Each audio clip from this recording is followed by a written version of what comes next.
রাধা মা, আমরা সবাই তোমার জন্যই অপেক্ষা করছিলাম। সবার সামনে তোমাকে একটা কথা জিজ্ঞাসা করার আছে। তুমি কি বর্ষণা রানী হওয়ার জন্য প্রস্তুত?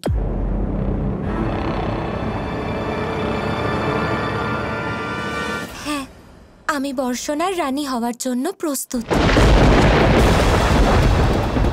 রাধা রানী, রাধা রানী, রাধা রানী, রাধা রানী, রাধা রানী, রাধা রানী। শান্ত হন, শান্ত। তাহলে এটা ধার্য হলো যে আজ সন্ধ্যাবেলা রাধাকে প্রধান রূপে আমরা বরণ করে নেব।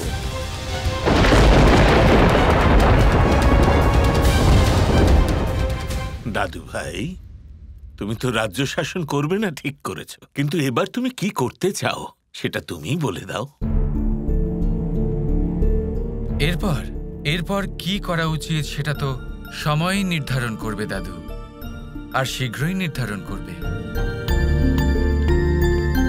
কিন্তু এখন আমি নিজের মাতা পিতার সাথে এত বছর পরে সম্মিলিত হয়েছি। এখনকার মতো আমি এই মুহূর্তগুলোই বাঁচতে চাই, এতেই আমার আনন্দ।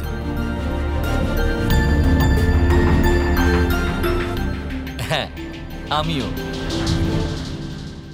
আরে আপনি, আপনার তো আরো আনন্দিত হওয়া এখনো বাকি। হ্যাঁ, তা কিন্তু ঠিক। দেবকী ঠিকই বলেছে। কৃষ্ণ, তোমার দাদা তো এখন আনন্দিত হওয়ার সাথে সাথে বেশ আশ্চর্যও হতে চলেছে।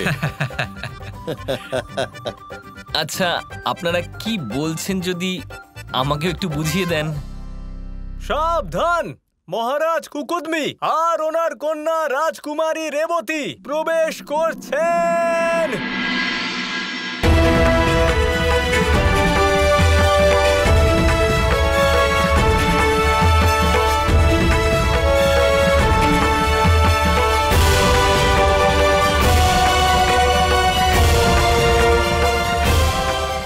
প্রণাম কুকুরমে।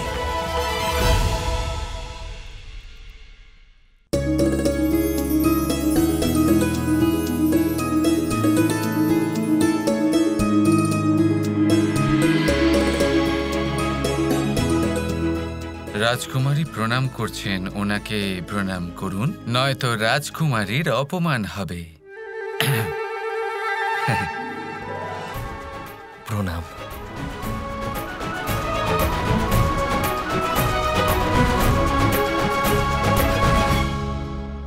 বলরাম তো দেখছি প্রেমে সম্পূর্ণ ডুবে গেছে। এখন তো এটাই উচিত হবে যে শীঘ্রাতে শীঘ্র এদের বিবাহ সম্পন্ন করা। ক্ষমা করবেন দাদু, কিন্তু দাদার বিবাহের পূর্বে এখনো বেশ কিছু গুরুত্বপূর্ণ কাজ বাকি রয়েছে।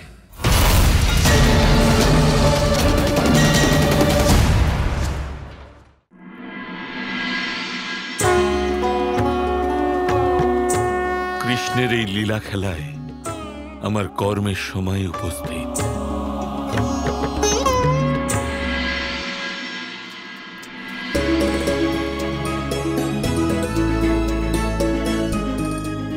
সর্বপ্রথমে আমি কংসের ওপর কৃষ্ণের বিজয় লাভের জন্য কৃষ্ণকে অভিনন্দন জানাতে চাই।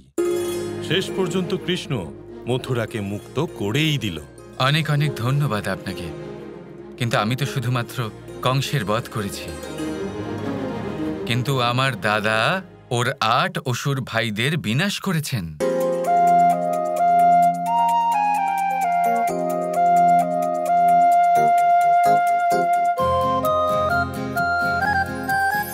এবার আর বেশি দেরি না করে বিবাহের প্রসঙ্গে আসা যাক।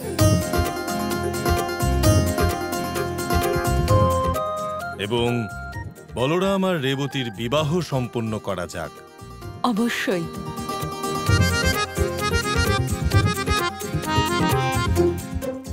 রেবতী, তুমি কি বিবাহের জন্য প্রস্তুত?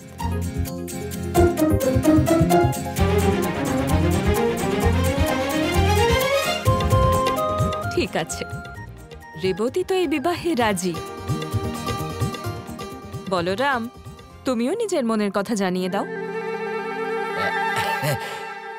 দাদা মানা করে দিন।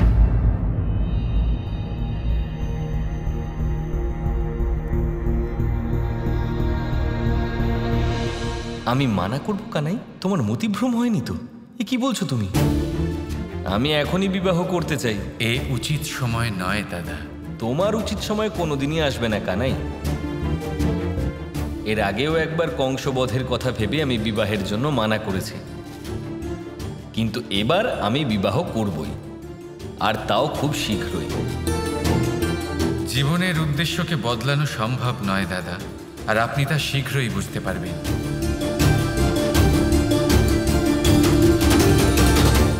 কি হলো পুত্র বলরাম, উত্তর দিচ্ছ না কেন? উত্তর দাও পুত্র। বলতেই যাচ্ছিলাম বাবা, আমার মতো এটাই যে এবার সাবধান, মহর্ষি গর্গ প্রবেশ করছেন।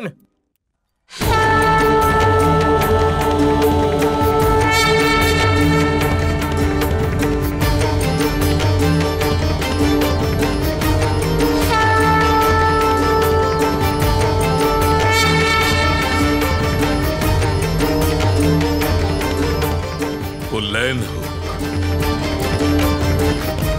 প্রণাম ঋষিবর। কল্যাণ হোক।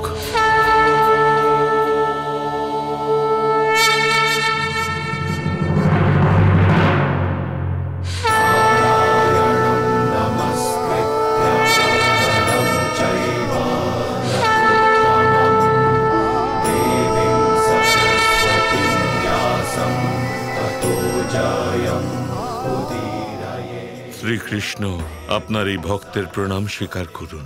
আমি জানি সকলের সামনে আপনাকে সাষ্টাঙ্গে প্রণাম করা অনুচিত হবে। ঋষিবর, আসন গ্রহণ করুন, আসুন। কানাই, জানি না তোমার এই কথা স্মরণ আছে কিনা যে তোমার এই কৃষ্ণ নাম মহর্ষি গর্গই রেখেছিলেন। ঋষিবর, আমরা আপনার কি সেবা করতে পারি? আমি কৃষ্ণ আর বলরামকে নিয়ে যেতে এসেছি।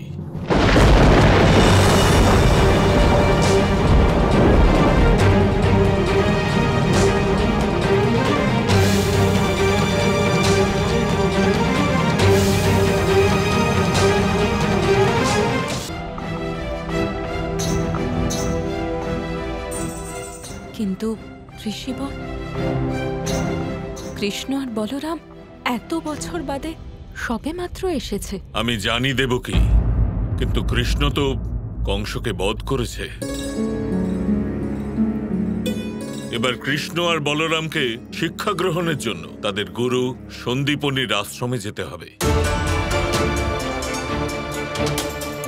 বৎস কৃষ্ণের নিজের জীবনের উদ্দেশ্য পূরণের জন্য প্রয়োজনীয় জ্ঞান লাভ করা অত্যন্ত আবশ্যক।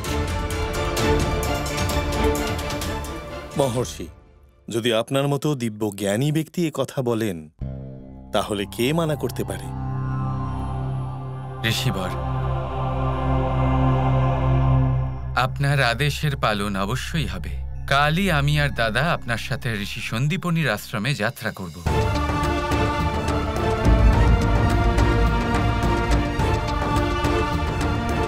কিন্তু একদিনে তো এই বিবাহ সম্পন্ন হওয়া সম্ভব হবে না।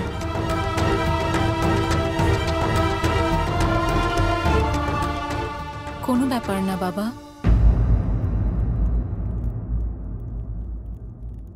আমি প্রতীক্ষায় থাকব।